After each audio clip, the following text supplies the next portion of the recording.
part one of the BuzzBubble special segment on Tony Hsieh's downtown Las Vegas revitalization project.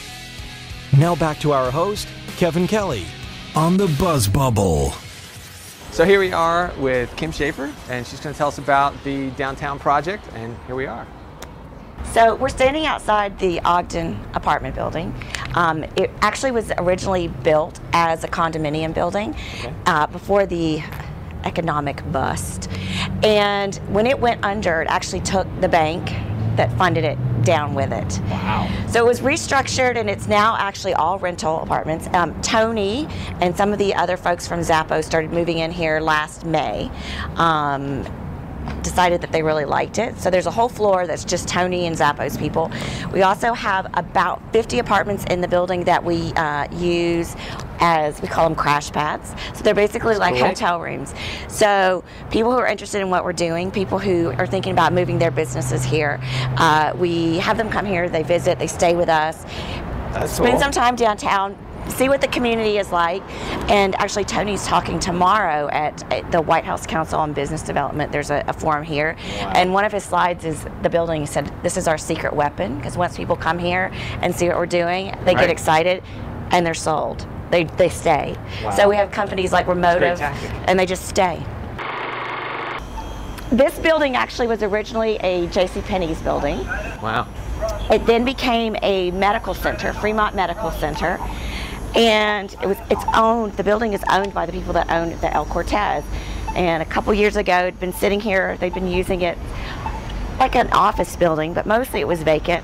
So they decided to partner with these two people, Michael and Jennifer Cornthwaite, who also own Downtown Cocktail Room, and turn it into an arts place.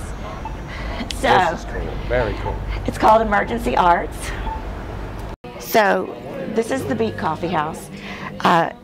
Most days you can be in here, you can see people from who work for the city, you can see the fire chief, Tony's in here working, all of us are here. I think it'd be a great story, just like 6 hours at the Beat, the people that are coming in and out here. So this is the coffee shop, and then come in here. They turn it into like an art collective. Nice. So all the spaces are like really small art spaces that are, so they're inexpensive to rent. So you don't, if you're an artist, you want to have a gallery, you don't need to spend thousands and thousands of dollars a month in rent. You can get a small space. Some of them are even smaller because they're like the old exam rooms from when it was a medical center. Existing structure. Yeah, look, how crazy is that? It's tiny. Cool. So it's an amazing building. Most of the galleries are not open during the week, but on the weekends, especially First Friday, which is our big art walk, it's very busy. There's also offices in here. And I'll show you upstairs, we have the first co-working space that we've created. It's called User Lib. It's a tech co-working space. Cool. So this is User Lib.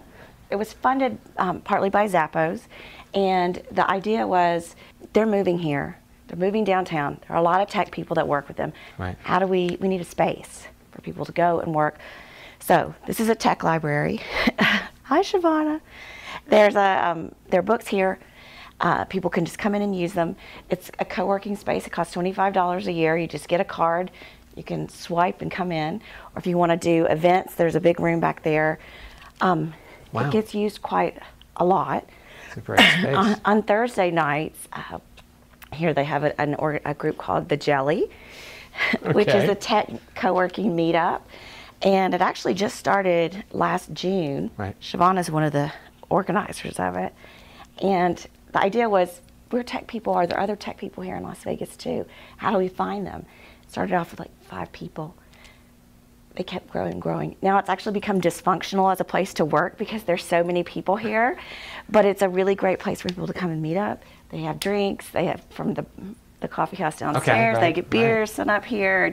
It's a really fun and a really great place for small startup companies to meet other guys that are doing the same thing, bounce ideas off each other, get help from one another if they need it. Is there any concern for, once the whole Zappos moves happen, that this may be too busy?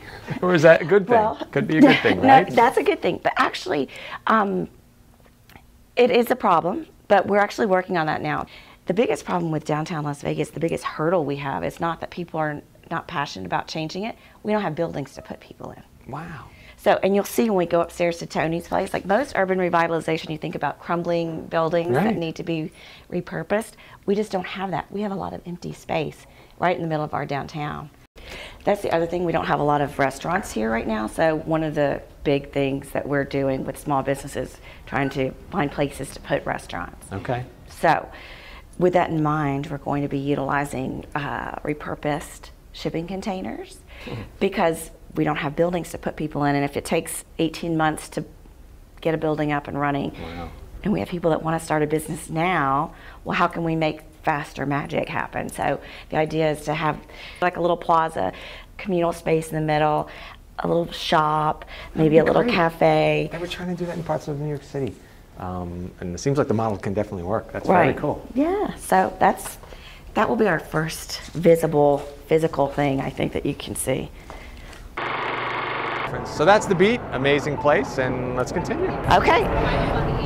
So this is Fremont Street. This is the original strip. So the first casinos in Las Vegas all started here on this street.